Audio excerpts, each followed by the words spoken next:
제가 오늘 발표할 내용은 현대 한국 불교에서 현대 요가의 의미를 고려한 동국대 인도 철학가의 역할인데 한번 발표하도록 하겠습니다. 먼저 요가와 현대 요가에 대한 개념 정리부터 하겠습니다.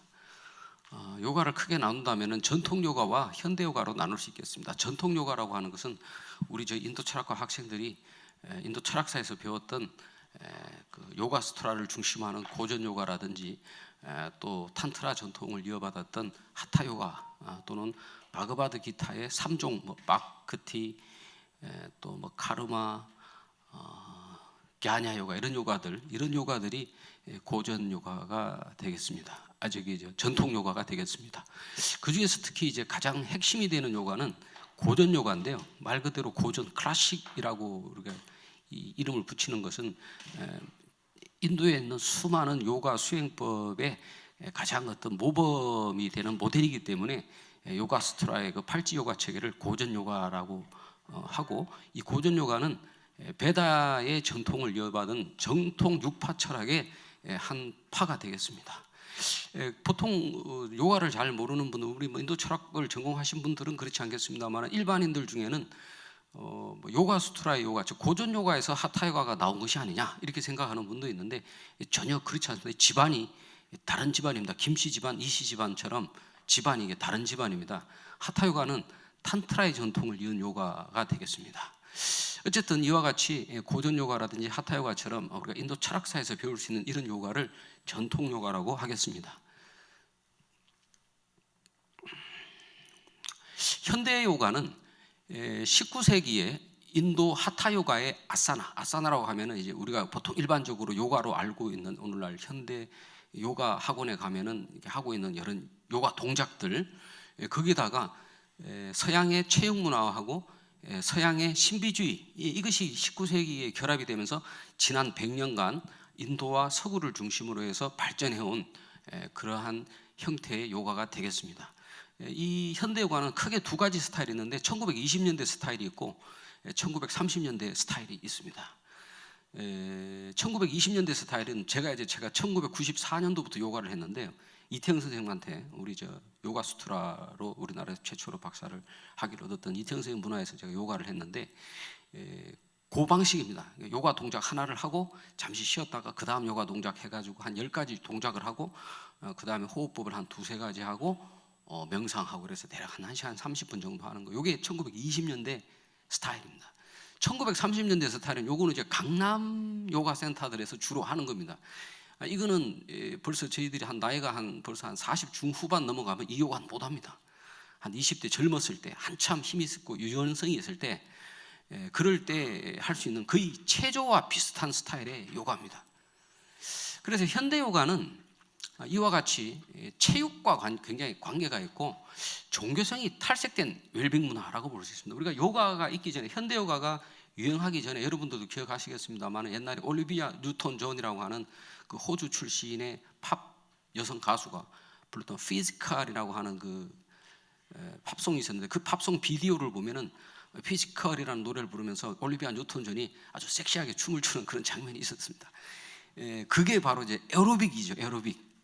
요가가 있기 전에는 에어로빅이 사실 판을 쳤습니다. 그러다가 어느 순간 2000년도 이후부터 쫙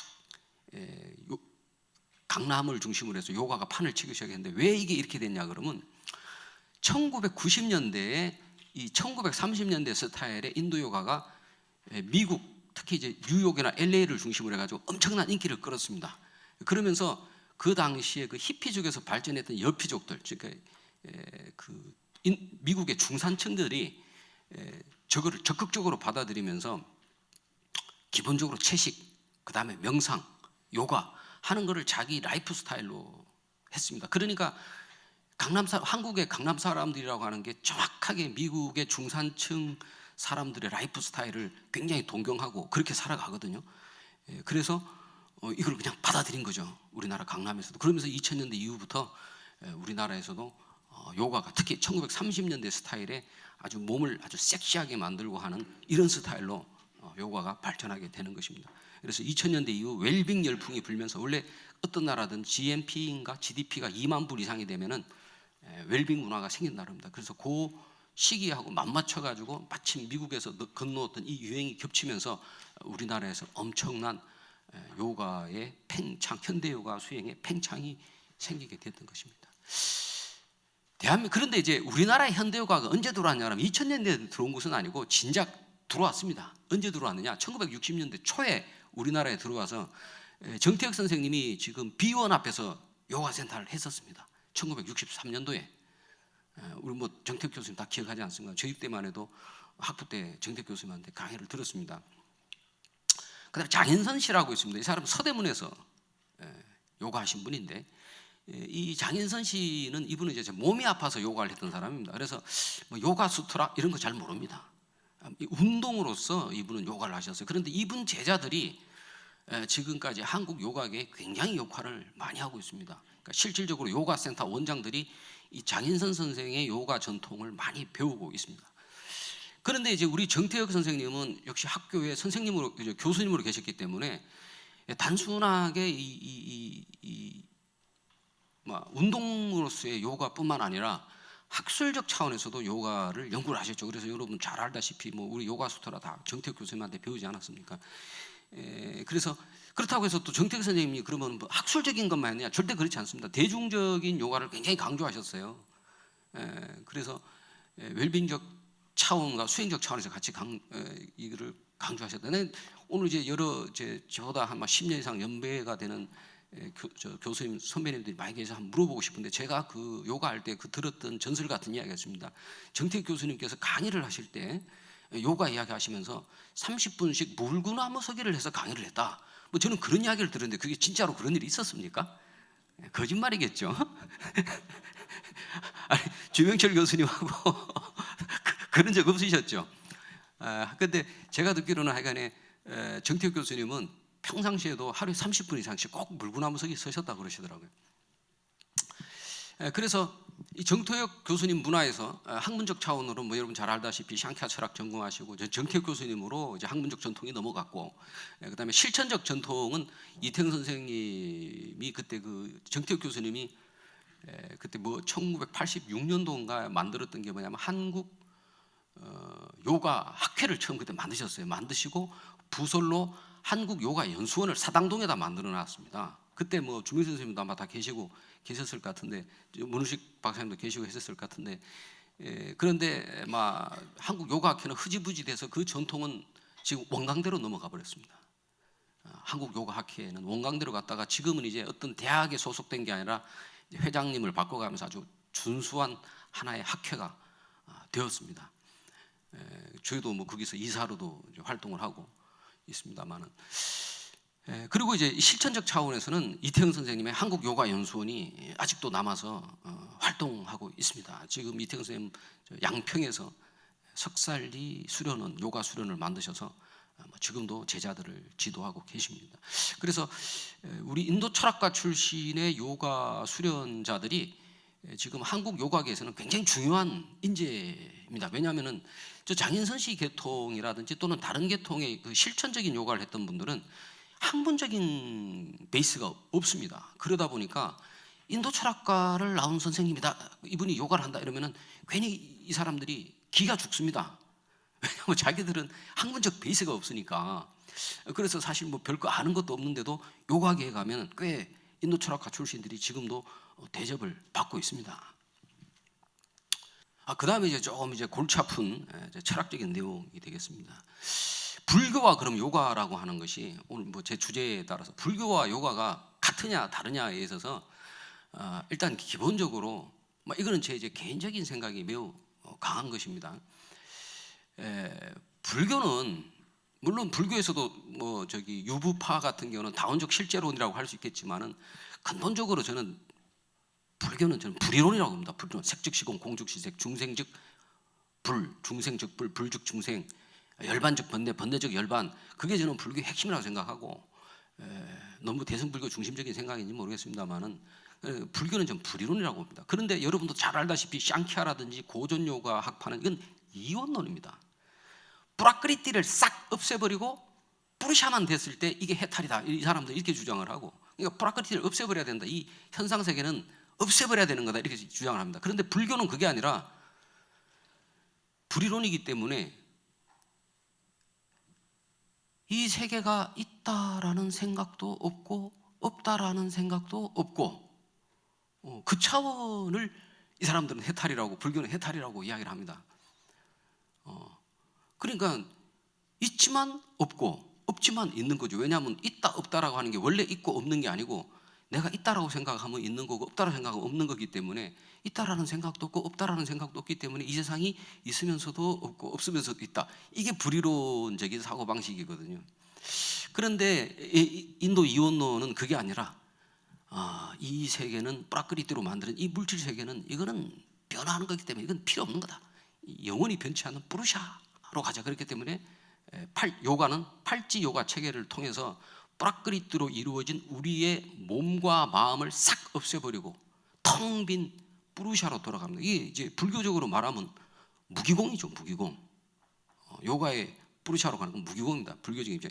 이거 지금 제 개인적인 생각입니다. 학술적인 이야기가 아닙니다. 학술적인 이야기하면 너무 복잡해서 제가 빨리빨리 그냥 이야기하는 겁니다. 금방 뭐 여기를 쭉 다 했던 이야기입니다. 넘어가겠습니다. 뭐 이것도 역시 앞에 했던 그 이야기입니다. 그래서 결국 불교와 인도 이원론, 그러니까 요가가 포함되는 인도 이원론의 가장 핵심적인 차이는 불이론이냐 이원론이냐, 여기에 차이가 있다는 거죠.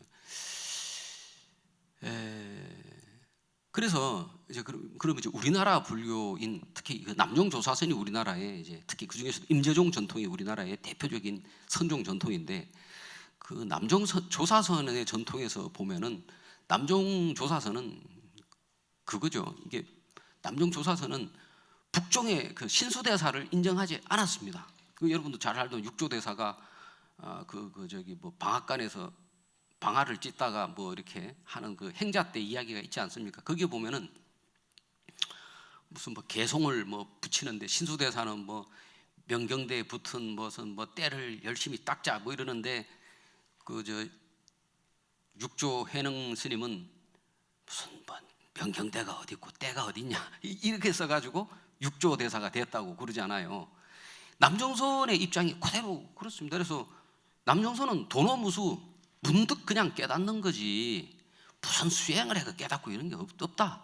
이게 남종조사선의 아주 정통적인 겁니다. 그런데 이제 결국에 왜 그런데 우리가 이렇게 번뇌 속에 사느냐? 분별을 하기 때문에 그렇다는 거예요. 좋다, 나쁘다, 기쁘다, 즐겁다 분별을 하기 때문에 분별만 없으면 이미 다 완전한 건데 네가 자꾸 분별을 하니까 완전하지 못하다고 자꾸 생각을 한다. 원래 완전하다, 완전하지 않다 이런 게 없다. 그건 생각일 뿐이다. 그 분별을 없애라 이렇게 이야기를 합니다. 제가 그 박사 논문이 시바파 불이론인데 시바파 불이론에서도 그렇게 이야기를 합니다. 시바파 불이론 수행의 핵심은 무엇이냐? 다른 것 다 필요 없다. 딱 하나의 수행만 있을 뿐이다. 무분별, 분별이 없어지는 것. 그러면서 말하기를 이렇게 합니다. 분별이 없어지는 것은 문득 그냥 깨달아서 분별이 없어지는 체험을 하는 거지 분별을 없애려고 노력하면은 분별을 없애려고 하는 노력 자체가 이미 그것이 이원적인 분별 속에서 나온 거기 때문에 그런 수행을 통해서는 깨달을 수 없다. 시바파 불이론에서도 그렇게 이야기합니다. 그러니까 시바파가 됐든 선종이 됐든 불이론은 다 그런 입장입니다. 수행을 인정하지 않습니다. 그런 입장에서 본다면은 오로지 도노만 문득 깨달음만 있는 거지 요가의 팔찌 요가 수행 체계 이거는 불교에서는 받아들일 수 없는 겁니다. 그래서 근본적으로 요가하고 불교는 매치가 될 수 없습니다. 그런데 이 남종의 도노무수라고 하는 것은 요가하고 매치가 되는 게 아니라 오히려 우파니샤드의 전통과 매치가 됩니다. 예를 들어 우파니샤드에 보면 그렇게 되어 있습니다. 제자가 구루에게 진리를 묻습니다. 도대체 도가 무엇입니까? 그러면 보통 우리 남종 선사들은 손가락을 탁 하나 들어 올린다든지 뺨을 때린다든지 아니면 차나 한 잔 마시게라든지 이런 말도 안 되는 소리를 합니다. 이 말도 안 되는 소리를 하는 것은 뭔가 내가 이성적인 질문을 물었을 때 이성적인 대답을 할 것이다 라고 하는 어떤 이성적인 분별을 갖고 이야기를 하는데 그런 이성적인 분별을 할 수 있는 것을 콱 틀어막아 버리는 무의미한 말을 툭 던지는 거죠. 그러니까 그 이야기를 딱 들을 때 분별이 힘을 탁 잃어버리면서 분별이 작동하지 않는 순간 한번 탁 체험하게끔 해주는 그런 건데, 그거하고 똑같이 우파니샤드도 마찬가지입니다. 제자가 도대체 진리가 브라만이 무엇입니까? 브라만이 진리를 말하는 거 아니겠습니까? 이 우주를 창조한 근본 원리를 물을 때 네가 곧 브라만이다 이렇게 이야기를 하면은 이를 들은 제자는 문득 자신이 브라만임을 문득 깨닫는 거죠. 문득 도노를 하는 겁니다. 근데 이런 사람이 솔직한 말로 몇 사람이나 되겠습니까? 아마 한 10,000명에 1명 정도. 저도 그 남종 도노선을 굉장히 좋아하고 저 역시도 남종 도노선자라고 저는 생각을 하고 있습니다만은, 저도 그래서 여러 이야기를 들었습니다. 스님한테 가지고 잔 한 잔 마시게 소리도 듣고 물 하는 소리도 들었는데 저는 이렇게 라이터가 반짝이는 순간이 오지 않더라고요. 사실은 샹키아도 마찬가지입니다. 샹키아도 도노를 주장합니다. 이 사람들도 똑같은 이원론인데 샹키아하고 요가가 좀 근본적으로 차이가 나는 게, 샹키아는 야, 이 세상 모든 너의 몸과 마음이나 이 세상은 이건 허망한 프라크리티고 진짜 영원히 변치 않는 너의 진짜 자, 너의 진정한 아트마는 뿌르샤다. 그게 진짜 너다. 그 이야기를 듣고 샹카의 수행자들도 바로 그 자리에서 깨닫는다고 그럽니다. 그런데 실질적으로 여기서 이렇게 깨닫는 사람이 10,000명에 하나, 100,000명에 하나였기 때문에 요가를 하는 사람들이 이야기를 한 거죠. 야, 그렇게 해가지고는 깨달을 수가 없다. 그게 아무리 진리의 말씀이라 하더라도. 그러니까 팔찌 요가 체계를 통해서 프라크리티를 제거해가지고 말 그대로 뿌르샤만 남아있는 독존의 상태에 가서야만이 우리는 그것을 진정한 깨달음이라 할 수 있다. 이렇게 고전 요가에서는 주장을 하죠. 자, 그러면 우리는 남종 조사선 전통이기 때문에 수행을 통해서만 깨달음을 얻을 수 있다는 요가와는 이념이 다르다. 그러면 이제 우리가 요가 할 필요 없나? 요가 할 필요 없습니까? 그렇지는 않습니다. 그런 이원론적 전통을 가졌던 것은 고전 요가이고, 오늘날 우리가 흔히 보는 요가를 하는 사람들은 이 현대 요가입니다. 현대 요가. 현대 요가는 아까도 말씀드렸다시피 아사나에다가 서구의 체육 이런 것들이 섞어져서 말 그대로 에어로빅으로 바꿔도 에어로빅과 충분히, 심지어 요새 필라테스 같은 경우도 요가라고 하는데 그 필라테스는 완전히 그 정신성은 없습니다. 육체 운동이라거든요. 그걸로 완전히 100% 대체할 수 있는 육체적 상품이 되었습니다. 오늘날 현대 요가는. 그러면 우리가 고전 요가는 이념적으로 뭔가 남쪽 조사선 선통이기 때문에, 그러니까 우리가 명상을 해가지고 무슨 장자불화를 10년을 하고 3,000배를 100일을 하고 이래서 깨달음을 얻는다? 그거는 조사선 전통에서는 말도 안 되는 소리입니다. 성철 스님이 무슨 장자불화도 하고 3,000배도 하고 그러니까 장자불화하고 3,000배하고 무염식을 하면 도를 텐데, 부처님이 언제 그런 소리 했습니까? 육체를 컨트롤 해가지고 어떻게 깨달음을 얻을 수 있겠습니까? 깨달음을 얻어야 되는 거지 그냥. 그러니까 이원론적인 요가 수행을 통해서 깨달음을 얻는다는 것은 남종 조사선이 북종 신수의 수행을 비판했듯이, 이원론, 인도 이원론의 요가라고 하는 것은 조사선의 입장에서는 그는 이념상으로 맞지 않습니다. 그러나 오늘날 우리가 하고 있는 요가는 그런 이원론적 요가가 아니라 육체의 건강과 마음의 평안을 목표로 하는 현대 요가라는 거죠. 그렇기 때문에 이 현대 요가는 종교식이 탈생된 웰빙 문화고 출제가자의 심신에 도움이 된다. 그리고 이거를 도를 깨닫게 해줄 테니 절로 오너라 이렇게 온다고 요새 사람들이 옵니까? 안 옵니다. 절에 와라. 그러면 내가 너희들에게 요가를 가르쳐줘서 요가를 하게 되면 몸이 건강해지고 당뇨병도 툭 떨어지고 몸도 날씬해진다더라. 사람들이 막 옵니다. 아주 훌륭한 불교 홍보의 방편이 될 수 있죠. 그 부처님도 선정락을 늘 즐기셨다고 그러잖아요. 저 역시도 책에는 써놨습니다만은 저 역시도 아침에 침향을 하나 딱 꽂고 그리고 보이차를 딱 끓여가지고 차를 쫙 마시다 보면은 자연스럽게 아랫배가 뜨끈해지면서 저도 모르게 숨이 깊어지면서 이 단전에 쫙 숨이 들어갑니다. 그러면 쫙 있다 보면 어느 순간 1시간도 지나 있고 2시간도 지나 있고 아주 막 그 시간이 편안하고 좋습니다. 그러나 그렇다고 해서 그런 요가 호흡이나 명상 아산을 통해서 깨달음을 이룰 수 있다, 이런 이상한 생각을 하면 안 됩니다. 그걸로는 깨달을 수 없습니다. 아니, 고전 요가 수행자들은 그걸 통해서 깨달음을 얻을 수 있다고 주장을 하겠죠. 근데 남종 조사선을 입장을 따르는 제가 봤을 때는 그런 수행을 통해서는 깨달음을 얻을 수 없습니다. 이거는 이제 제 개인적인 생각입니다. 제 개인적인 생각입니다. 요가를 전공하시는 분은 요가를 통해서, 요가 경전에서 그걸 통해서 분명히 뿌르샤를 체험하고 독존을 한다 그랬으니까 요가를 하는 사람들 입장에서는 분명히 그렇게 할 거라고 보지만, 남종조사선을 적극적으로 도노무수론을 적극적으로 주장하는 제 입장에서는 저는 호흡, 명상, 아사나 해가지고 깨달음을 얻는다, 뭐 쿤달리니의 각성식의 깨달음을 얻는다, 그거는 저는 인정이 안 됩니다. 하지만 현대요가는 우리의 심신 안정에 대단히 도움이 되고 불법 홍포에 방편이 될 수 있기 때문에 이것을 우리 조사선의 입장에 다른 거다 해서 멀리할 것이 아니라 이것을 잘 이용해야 된다 하는 것이 저의 입장이 되겠습니다.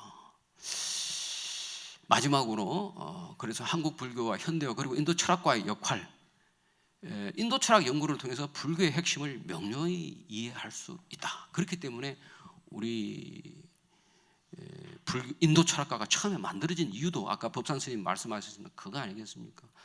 옛날에 고답적인 한문 경전만을 가지고 연구하는 것이 아니라 산스크리트나 빨리어 같은 원전과 그리고 타 인도 철학 사상을 연구함으로써 동의점을 비교해서 불교의 핵심을 더 명료히 만들어낼 수 있다고 하는 거. 그 다음에 제가 지금 이원론을 매우 깠지만은 사실 저는 또 그렇게 생각하지도 않습니다.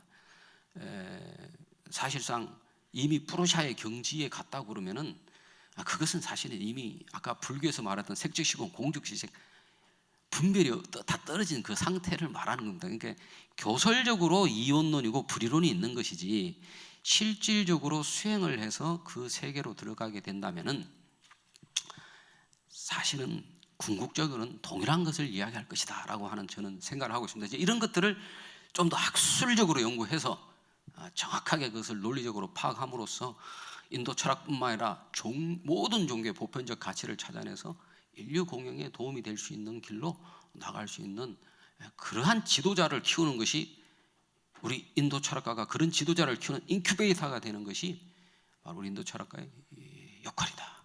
그리고 저는 또 한 가지 뭐 제가 수행을 좋아하는 사람이라 그런지는 모르겠습니다만 간혹 후배들 중에 이런 후배들이 있었습니다. 형은 바로 요가를 해. 공부만 하면 되지. 인도 철학 와서 공부만 하면 되지. 수행은 뭘 합니까? 그런 친구들이 예전에 몇 명 있었습니다. 속으로 뭐 그렇게 사는 것도 지 인생이니까 제가 뭐라고 말은 못하고 그래 공부 열심히 하는 것도 수행이지 뭐 이러고 말았는데, 축구 선수가 축구 이론만 열심히 연구한다면 실제로 축구 경기장에 가가지고 축구를 할 수 있습니까? 인도 철학이라고 하는 학문이 갖고 있는 특징은 뭐냐면 서양 철학과는 다르게 수행론이라고 하는 체계가 있다는 거 아니겠습니까? 내가 왜 서양 철학을 전공하지 않고 인도 철학을 전공했나 그러면, 서양 철학은 보면 말은 많은데 실질적으로 그거를 체득할 수 있는 길을 보여주는 게 하나도 없었습니다. 뭐 그 유명한 20세기 후반에 유명한 후기 구조주의자 미셸 푸콩가라는 사람이 자살했다면서요.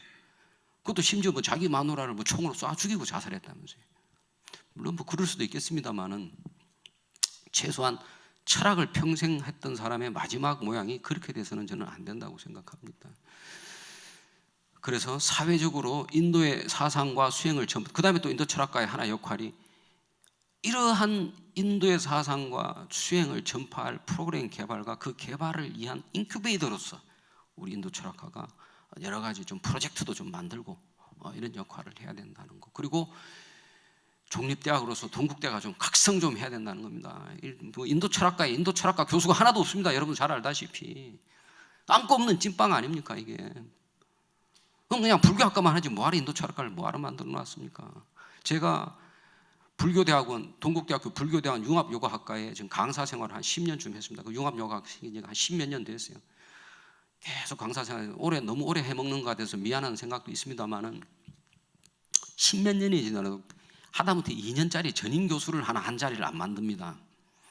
그러면 한 2학기쯤 학생들한테 강의를 하다가 3학기째, 4학기쯤 강의를 못 합니다. 그래서 다시 돌아와 보면은 이미 그때 그 학생들은 졸업하고 없습니다. 그런 학생들을 어떻게 제가 책임지고 내가 그냥 강사 한두 학기 하고는 가버리는데 그 학생들을 어떻게 내가 책임을 지고 지도를 하겠습니까? 그런 학생들을 지도해서 내가 책임을 지고 전임 교수로서 책임을 지고 교육을 해서 그리고 난 다음에 박사과정으로 그걸 보내야 될 거 아니겠습니까? 근데 뭐 동대 뭐 지금 저기 인도 철학과 우리 다니까 학생을 돈으로만 생각합니다. 학생을 돈으로 생각합니다. 인큐베이터 역할을 해서 여기서 얼마나 많은 훌륭한 자원이 나올 건데 그거는 미래는 하나도 보지 않고 눈앞에 학생 하나가 들어오면 돈이 얼마다. 저는 이렇게 생각한다고 솔직히 우리 학교의 종립대학의 동국대의 각성을 정말 좀 주장하고 싶습니다. 물론 학교의 어려운 점을 모르는 바는 아닙니다만 우리가 무슨 기독교 대학도 아니고 동국대학교 아닙니까? 동국대학교 종립대학 아닙니까? 그러면 역할을 해줘야 되는 거 아니겠습니까? 자, 오늘 발표는 여기서 마치겠습니다.